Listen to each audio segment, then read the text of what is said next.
So what I'm saying to copywriters now, to differentiate yourself from AI and to differentiate yourself from all the companies and writers that are just going in 100% on AI, you need to weave in more emotional intelligence. You need to tell more stories. You need to make it just feel more human. And when you layer this in, now you have something unique and very powerful, because AI is extraordinary. It's phenomenal. It is mind-blowing. And I'm incredibly impressed by what it does and what it achieves.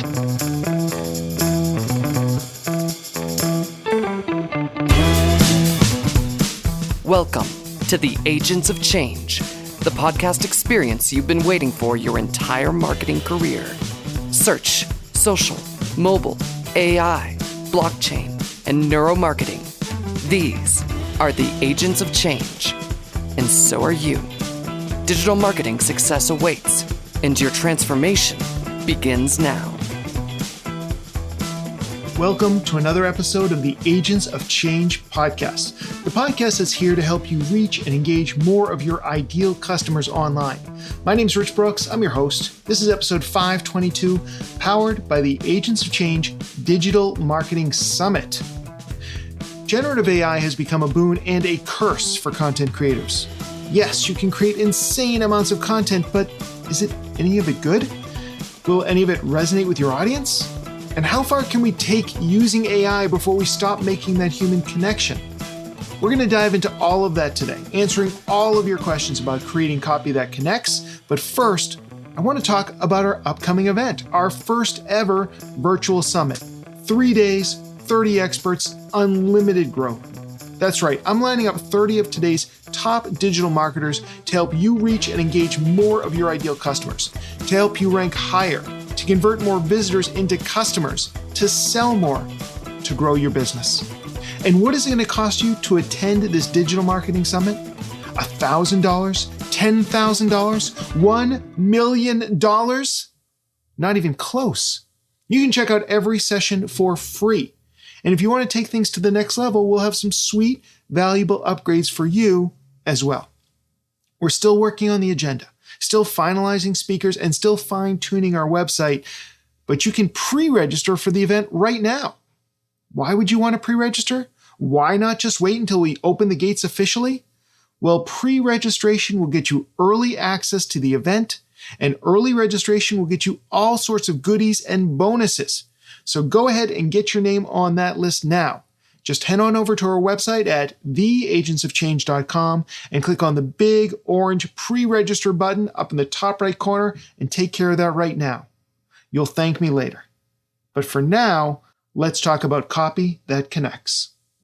Since beginning his copywriting career in 1979, my next guest has won 15 results-based awards and has worked with dozens of major companies and organizations, including Citibank, Apple, Chrysler, JP Getty Trust, New York Times, Reuters, but it's Reuters, WebEx, the U.S. Navy, and many, many others. In addition to his client work, he has created digital writing courses that have been taken by thousands of students in nearly 100 countries. He's the founder of Conversational Copywriting Movement, an advocate for writing with high emotional intelligence, or EI. Today, we'll be looking at EI in the age of AI and what you can do to create the best content possible that will resonate with your audience, with copywriting expert Nick Usborne. Nick, welcome back to the podcast. Thank you very much. That was a very nice and generous introduction. You make me sound good. Well, thank you. And obviously, I get bio information from my clients. I try not to change too much, but I have a copywriting question for you because your original bio said that your courses have been taken by thousands of students in over 97 countries. Yeah. I changed it to thousands of students in almost 100 countries because, well, it's my show. I get to do these things. But is there a reason? Is there a reason why you went with over 97 instead of nearly 100? As a copywriting expert, I bow to your expertise, and I'm just wondering if one sounded better or sounded I would important. I would actually go back and I would change it to 97. So 97 is specific. If I say 100 or over 100, it's vague. It's like 10. 100, it's like, yeah, okay, somebody's rounding up, they're rounding down, whatever. But if I say 97, that sounds very specific. Like, oh, okay, he actually did count these. There are 97. So I shouldn't have said over 97, but if I had to choose between 90, hey, it's like pricing. Yeah, it's not $100, it's $97. All right, all this kind of stuff, round numbers. You never see anything for sale for $10, so it's $9.99. And if I'm making a claim, I want to be as specific as I can, rather than kind of sound like I'm rounding it up. All right, fair enough, and good advice. So, getting back to the topic at hand, let's start with some definitions. How do you define emotional intelligence? I defer to Daniel Goleman, who kind of wrote the book Emotional Intelligence way back in 1995. And he talked about very briefly like 4 domains. There's the self-awareness, being aware of your own emotional state, which is, it's easy for us to think, oh, I'm always aware of my emotional state, but actually not so much. Sometimes we're very blind to our own emotional state. Self-management is like how well we manage our emotions. So your teenager's being rude to you, or someone at work is being a pain and you feel angry. Can you control that? Can you manage that? So self-management. Social awareness is where we get into how good are you at actually reading the emotions of the people around you, the person you're talking to, your spouse, your teenager, your colleague, your co-founder, or a group of people, 3 or 4 people. Like how well do you read the room? How aware are you? And again, typically we're pretty bad at that. And a lot of founders are really bad at that because they just talk over. They just talk and talk and talk, and can be blissfully unaware of distress or upset or whatever's happening in the room. And then the 4th domain is basically relationship management, which is where you combine all these together. But within the social awareness, I guess the word that is simplest for us to kind of hang on is empathy. Like how empathetic, how well are you aware of your own emotions? How do you manage them? How do you perceive other people's emotions? And then how do you put that together? How do you become a more empathetic, emotionally aware person? And that is super powerful. I mean, the thing that Daniel Goleman said was that for generations, we've measured people by their IQ, their kind of cognitive intelligence. So we typically, a lot of us get tested as kids, for better or worse. It's nothing worse than being an 8-year-old and said, you know what, your IQ is low. Good luck with the rest of your life. That's unfortunate. But his argument was that when you actually look at the most successful people at work or in their relationships at home or with friends, it's not about their IQ. It's actually about their emotional intelligence. Is a much better way of figuring out if someone's going to be really successful in life, in business and personally. So that's what drove it, the sudden realization that it's not about your IQ, it's about your EQ. And the best thing about your EQ is you really can improve it. Your cognitive intelligence, you get tested when you're 8 or 9 or 10, and that's pretty constant for the rest of your life. But your emotional intelligence is something you really can build on and improve and get better and better. So that's good, because that allows us then to be more successful in many areas of life. So you're a copywriter, obviously, and you think about a lot of these topics. And obviously, we're now in the age of AI. And so as you see all this content being generated, I wouldn't necessarily use the word created, but generated by artificial intelligence, where do you think the role of AI fits into all of this? It is, we might circle back. I'll slightly challenge you on whether I think AI is creating stuff, but we can come back to that. All right. I'm all in on AI, and I say to fellow copywriters, lean in. You have no choice. It's like if you're ignoring AI, it's like candle makers ignoring the arrival of the electric light bulb. It's like, good luck with that, right? So I lean in as far and fast as I can into AI. I want to use it as a tool, as a productivity tool, as a writing companion. But when a million of us do that, we fall into what I describe as the sameness trap. If we're all using GPT-4, and we're all going from the top 50 prompts published like on our Twitter feed this morning. So we're using the same prompts with the same tool. And so now all of a sudden we have copy and content coming out, which has this sameness. It's the sameness trap, because obviously it's the same. It's coming from the same place. So first of all, you should, as a writer, as a copywriter, content writer, you shouldn't just be taking output from AI and publishing it. You should be editing it, and you should be reprompting. You should be improving on it. But the other thing, if you ask ChatGPT what its greatest weaknesses are when it comes to writing, it'll say emotional intelligence. AI right now does not get the nuance of emotion. We get like, hey, these tools get it. They've read the script to Love Story. They've read Romeo and Juliet. They know what love is. They can talk about it, but they can't feel it. They can't feel it. So what I'm saying to copywriters now, to differentiate yourself from AI and to differentiate yourself from all the companies and writers that are just going in 100% on AI, you need to weave in more emotional intelligence. You need to tell more stories. You need to make it just feel more human. And when you layer this in, now you have something unique and very powerful. Because AI is extraordinary, it's phenomenal, it is mind-blowing, and I'm incredibly impressed by what it does and what it achieves. But I'll share a story with you. So here's a family story. I was taking the kids to a theme park outside of Toronto, and we parked the car, and then suddenly, something exploded. Like suddenly I couldn't see, something had hit me in the face, it had hit me in the eye. I was I had no idea what was going on. I was in a panic, and my kids were laughing. I'm and my wife too, they're just laughing. And I was in a state of near panic, what? And what had happened is that a seagull had pooped, and it hadn't pooped on my head. It had pooped in the gap between my glasses and my eyebrow and exploded on my eyeball. So I just had this kind of splash of this of seagull poop, which was freaking me out because I had no idea. But my kid, all right, so there's a story, right? There's a family story, and my kids we all remember it. If we talk about it, it's one of the stories. Like, oh, do you remember the time that Dad got the seagull poop in his eye? AI can't do that. So AI can read published stories. You can figure out what hate is, what love is, what sadness is, what loss is, what bereavement is. You can read about that. But it's never had that experience with a seagull pooping on its eyeball. And it never will, because it's not written down anywhere. It's just a shared experience between me and my family. So this is what I call kind of small S stories. It's not Ulysses. It's not War and Peace. It's a small S story that is there's lots of emotion in there. There's lots of memory. There's lots of family. I can weave that in to some copywriting. I can tell those kind of small S stories.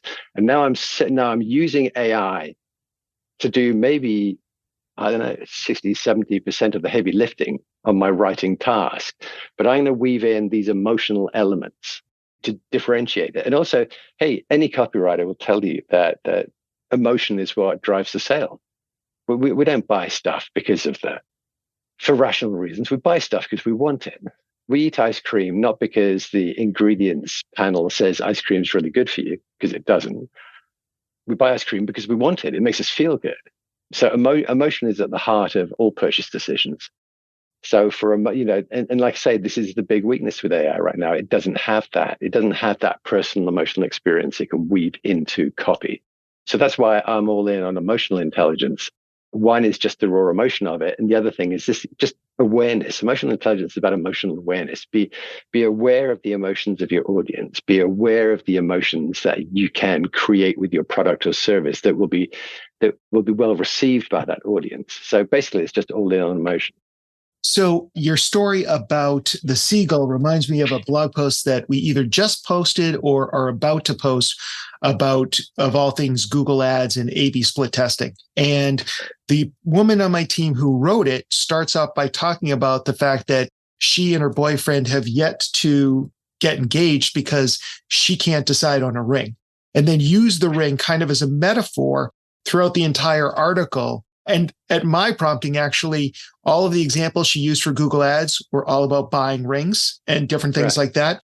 So that's an example, I think, that's similar to your bird poop in the eyeball story, in the fact that you're bringing in something personal. But at Flight, my company, we can be a little bit more personal. I'm wondering about the corporations that don't necessarily have individual voices, and they just have this kind of like, we're so good because we do this, or you're feeling this, so you can use our products.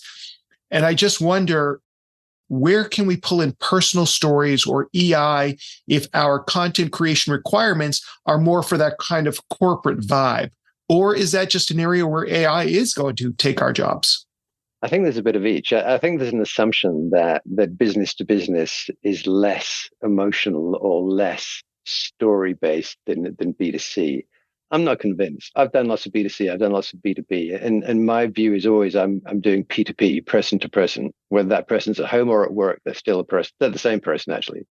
They got some different priorities and constraints at work, but they're still a person. And very often, even a business purchase, there's emotional elements. Hey, I really like the guy. I like that sales team. I really like Jack. Let's buy this one because I like. Okay, it's an emotional because I like Jack. That's why we're buying from this vendor rather than another. They're offering a similar service or product. That said, to your point, is there a ton of content out there where AI created content will do just fine? I think there is. It is. Hey, it spells better than I do. It writes more grammatically than I do. It doesn't go off on tangents the way I sometimes do. It doesn't get distracted. And you said earlier, like I challenged a little bit on creation. People say, oh, it's plagiarizing. It's just taking stuff from here and here. It's like autocomplete. And that's all true, but actually the same's true of us, right? If I'm going to write a piece of content about something, I'm going to research, I'm going to get something from what he wrote and what she wrote and where I found over here, and I'm going to bring them together. So in fact, I'm just doing the same thing that GPT-4 does. Can I be creative while I do that? Yes, I can. And I've worked with, like, I've got into discussions, like just brainstorming with GPT-4, where I said, look, here's something else. Find me something non-obvious in between these two. Give me a list of 5 non-obvious kind of overlaps between these things that I probably haven't thought of. And it does. And like out of 5, there'll maybe 3 where I think, man, that's really interesting. And in fact, that is a moment of creativity where you get one thing, you get another thing, and you create something, a third thing that is unexpected. Like I'm constantly asking ChatGPT for non-obvious, rather than just give me 6 tweets or 6 subject line options. So just give me 6 non-obvious subject lines, and I get much more interesting output. So yeah, that's an interesting approach, using non-obvious. And some of the things that I've done in the past is ask it for what are some unusual questions to ask a copywriting expert on my podcast that, and it'll come up with deeper or stranger questions that I may not have come up with as well. So that's definitely one approach to kind of, I still don't know if I choose to use the word generative or generate versus create, but I will definitely take that under advisement because I agree with you. As somebody who loves to write, we stand on the shoulder of the giants who came before us. We do. And like, say, on the art side, people say, oh my goodness, it's just taking other people's art. Well, that's what we do, right? We take Campbell's soup cans and then like Andy Warhol, we're just taking a bit of this and there's a book out there about something like artists stealing, basically artists. We are influenced by other influences. And that process is very much how AI works, is like drawing stuff in here, and then bringing something different out of it. So I've talked to a couple of copywriters and content creators who have lost their job because their boss said, I don't need you anymore. I've got ChatGPT, which I think is incredibly short-sighted and probably doomed for failure, at least in the short run. But how do we convince our bosses or our clients that we can create more valuable content than AI, at least AI by itself? I would go back to that sameness trap I talked about. So I might challenge my boss, say, hey, boss, how much money has this company spent on defining its brand over the last decade? And what is it, $100,000, $1 million? What have you, depends on the size of the company. What have you spent? Because I said, if you fire me and Jack and Janice, and it's all AI, your content, your voice, the brand voice is going to sound the same as every other company making the same decision today. All going to sound the same because it's all coming from ChatGPT and you're all using the same top 50 prompts. So that would be my argument. And I agree with you. Companies are doing that. I've heard these stories. I think it's a mistake. That said, if I were the cold-hearted, objective boss of a company and I had 10 copywriters, I'd probably think, you know what? We could probably shave that down. Not 10, but 6, 5. And get them to use these tools to the max, and then get them to add that emotional layer, like add AI plus EI, emotional intelligence. And now we've got ways to preserve our brand voice. We're going to separate ourselves from competitive voices out there, competitive brands out there. So I get it. Like, oh my goodness, we can let go staff. But I've also heard of companies where they had 3 in-house writers and they got rid of all of them. That I think is a mistake. So if we find ourselves, I mean, you and I are both content creators, and I think a lot of people in our industry would consider themselves in some way content creators. Maybe it's audio, maybe it's written, maybe it's video, but we're creating content. And obviously ChatGPT and similar tools can do all of these things. How do you recommend if we want to be those not on the chopping block, it sounds like the best solution is to use AI in some way. What are some of the steps that a content creator or copywriter today should be starting to use AI so that their job is safer, perhaps, than the guy next to him or the woman next to him? I was talking at a conference about this last week, and just lean in to the max so that you actually know more about AI and its capabilities than your boss does, the person who's thinking of firing you. Know more about AI than that person. And then take that extra step of layering in the emotional intelligence thing, because that is the big differentiator. That is the thing that AI cannot do. At least it certainly can't do it now, is that nuance. So, and again, I'm going to say to writers, look, bring in those small S stories, be more sensory, experiential. So senses. If I'm walking on the beach, that is a sensory overload. I got the sound of the gulls. I got the sound of the wind on the sea. I'm watching the waves break. I can feel the sand between my toes. I can taste the salt in the air. It's like every sense is engaged as I walk along the beach. My feet are getting wet because I'm kind of dipping into the water.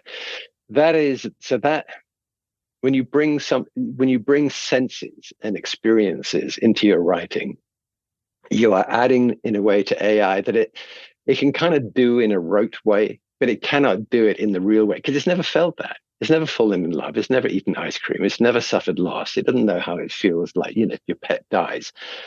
ChatGPT doesn't know. It can read about it, but it doesn't know it. So I think bringing more emotion into your copy is a great defense. So you can say to the boss, look, I get it. I know I'm leaning into this. Like, I probably know more than you do. And I'll tell you one thing that is going to save this company. And that is how to not only max out on AI, but to make it better and to defend our brand at the same time. I think that argument of the brand defense is a powerful one. It's like, seriously, after all you've done to establish a brand positioning for this company, you want to sound like everyone else? Because you will. Because if everyone's using the same tool, you're all going to sound the same. And that whole investment over the years, all the hard work and people and everything, will be gone. You got to sound like your competitors. Same phrase. All your final paragraphs in your blog posts will go, in conclusion, comma.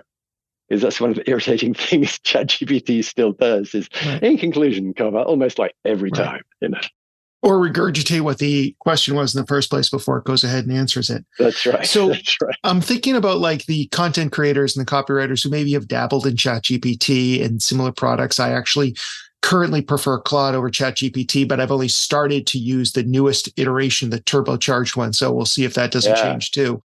What are, you mentioned using the prompt non-obvious, which I think is a great one. Of course, anytime something goes out in the wild, then all of a sudden everybody will start using it. What are some of the things today, or some of the ways today that copywriters can really leverage the power of ChatGPT without sacrificing their own emotional intelligence and what they can bring to the project? I think don't use everyone else's prompts. This is a chat interface. The future is conversational. So that is from Mustafa Suleiman. So he's one of the kind of godfathers of AI. And he said the future is conversational. And something like ChatGPT is a conversational interface. So get into conversation, go back and forth. Don't be scared they think, oh, it's just a piece of software. Actually have a conversation. I have an outline for a short book I want to write. I spent probably 12 hours with GPT-4, just going back and forth. So don't underestimate what it can do. Don't go into using this tool thinking, oh, well, it's just autocomplete. Don't put it down, because you'll never understand it if you do, because it's remarkable. It's the most knowledgeable, intelligent person you'll ever sit down and chat with, ever, because it knows pretty much everything about just about everything. That'll never happen to you in real life. So don't underestimate it. Don't just go for a first draft. Like I've done drafts where I've gone in and I said, write me an email based on, and I'll paste in, I'll paste in a sales page. So here's a sales page, write me 3 emails. And it does. And I said, okay, but make it a little more conversational. And it does, but sometimes a bit too much. So, okay, I said, just bring it back a few notches on the conversational, and it does. And I'll keep going back and forth. So I don't just say, do this and walk away and judge whether it was good output or bad output. It's like an ongoing brief, an ongoing back and forth. And then I said, hey, we're still leading a bit with a feature here. Can we lead with a benefit? And it did. It rejiggered it. So it understands all this conversation, this stuff, like as if I were talking to a writing colleague. I said, oh, hey, can you just open with a tiny story? And it did, as an example, or as a metaphor or something like that. So tinker, play around with it, because if you just go with the first or second output, it'll be okay, but not great. But if you keep working it, and there's also there's some of the things you can do with it. Stop me if I'm rambling too much, but I wanted to write a product description for a product. It's a product. It's like a blender. It's a smoothie blender. So instead of just saying, please write a promotion for Blender, I went to Amazon. I found the blender. I copied 20 different product reviews. I pasted them into ChatGPT and said, please create a sentiment analysis for me. So I was picking it. And that's almost impossible for the human mind to do, is to print out 20 sheets of paper and try to figure out the balance of everyone's sentiment. But ChatGPT does it in like 3 seconds. So it wrote up the positive. And I said, okay, what kind of language was being used for the positive feedback you see here? And so it came back to me with words and phrases that were typically used for the positive description of this product. And I said, okay, based on your sentiment analysis and your identification of that positive language, please now write me a sales page for that product. And it did. And it was pretty darn good. Like, I did a little bit of tinkering with it. People don't often think of things like that, of like asking, because sentiment analysis, we think, hey, that's something humans do. Actually, no, it's something that ChatGPT does really, really well. It's very data driven, and it's very pattern recognition specific too. So that's actually, I think, an excellent use case. Yeah. As you were talking, I was thinking about all of the surveys that were completed for our recent Agents of Change conference that I've kind of been going at, but not really reading as closely as I could. And I realize now I can take that spreadsheet and drop it into ChatGPT or Claude and get some quick analysis. So just if you save it as a PDF, you can just upload it now to GPT-4, the PDF, and do. And I do surveys on SurveyMonkey and other tools. And as soon as I have 20, 30, 40, 50 kind of written replies, I just upload them and I put them into ChatGPT and said, give me a summary, give me an analysis of this. Yeah. It's interesting. And I think I may have mentioned this once or twice on the show before, but, as part of my job, I will sometimes go back and interview some of our favorite clients. What were you going through when we first met? What was the problem you were looking to solve? Why did you choose us? Why did you stay with us? All these sort of things. I've got these recordings. They can easily be turned into transcripts, fed back into AI, and that could help me rewrite some of our sales pages in a much more powerful way. Now, I just need to find 5 minutes to do it, but at least that would give me the starting point, and then I can go in and edit it to make sure it's in our voice. And I've now got in my GPT-4 interface this morning is coming soon, where I can create my own bot from ChatGPT, give it access to my Google Docs.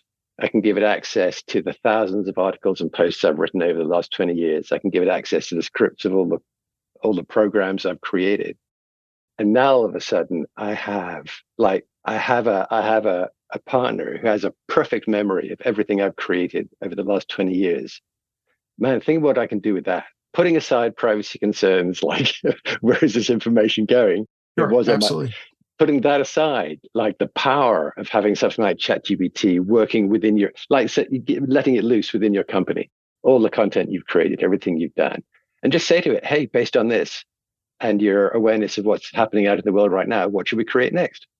What should we do next? So I think a lot of people are still intimidated by ChatGPT. Maybe they're afraid that they're going to be giving into the future, or they're afraid that ChatGPT is going to outperform them in some way, or they're afraid they're giving up that last vestige of what makes them a unique copywriter. What would you say to those people who still harbor those fears? It's hard. I know what I've done. And like I said, I've just lent into it as fast and as hard as I possibly can, because it can be a friend or a foe. And I've spoken to an awful lot of writers about this, because I teach a lot of copywriters, and I ask them this question through surveys and face-to-face. Some are in complete denial, saying, oh, it's just hype, it's nothing, it'll go away. A few are most are kind of in between, of like, I'm into it, but I'm not completely into it. So like you say, there's some concern and fear there. It's almost like, am I embracing the enemy? And it could be that way, but in a sense, you want to befriend your potential enemy and turn him or her into an ally. And that's been my mindset is that I'm not going to treat this as something that could kill my career. I'm going to treat this as something that could power up my career in some very dramatic ways because it is so strong. It is such a powerful tool, and I'm going to use it to the max. Same way when the internet came along, same way when we had the first Mac or word processing or something. You can either step away and be scared and say, oh my goodness, this is scary, it's going to kill me. Or you can lean in and kind of max out on it. And I think that's the way. I think it is an amazing tool for us as writers. It's increased my productivity because I do copywriting, but I also do a lot of content writing. Content writing, it has increased my productivity like whatever, 10, 20-fold. It's extraordinary in that way.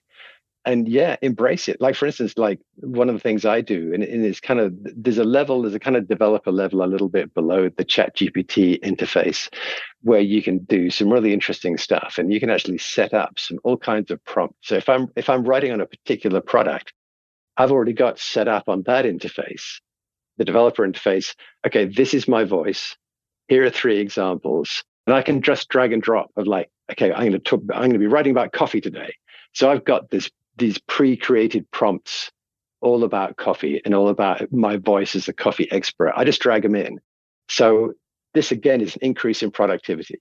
Like I'm just dragging, dropping instructions and prompts, and then boom, boom, boom, out comes the content. And then absolutely, I never just publish the output. I will always go in there. For one, like I'll go back to ChatGPT and say, okay, let's introduce a character, a story, a benefit, whatever. But I'll also do it myself. So the example I quoted of where I brought in, I said, open with a story, it did.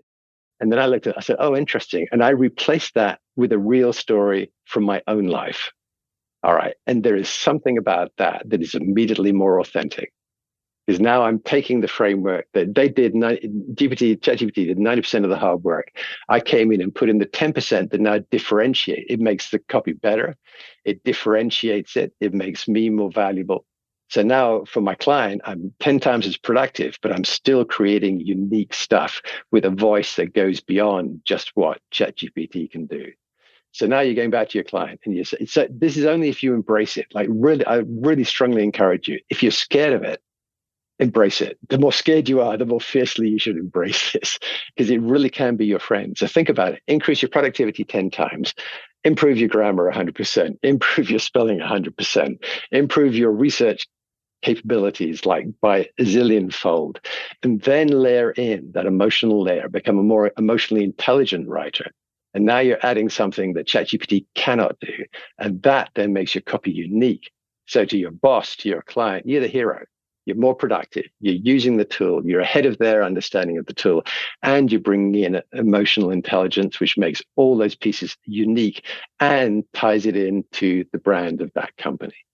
You know, I want to go back to something, an example you brought up earlier, the candle makers ignoring the incandescent bulb. And it doesn't mean that we don't use candles anymore. Of course we do. But with the incandescent bulb, the candle makers can now actually work 3 shifts and make twice as many candles as they ever could in the past. So I think that actually, I don't know if you meant it that way, but like as I was thinking about it as you talked, it actually is the perfect metaphor for content creators and copywriters embracing AI. Maybe you can do the same thing with the carriage makers and the motor car. The point I was trying to make is that you ignore this at your peril because this is such a powerful technology. It has made such incredible strides in as we're talking almost a year now since ChatGPT was published to the public, just a couple, 2 or 3 weeks shy of a year. And boy, what a year in terms of advances.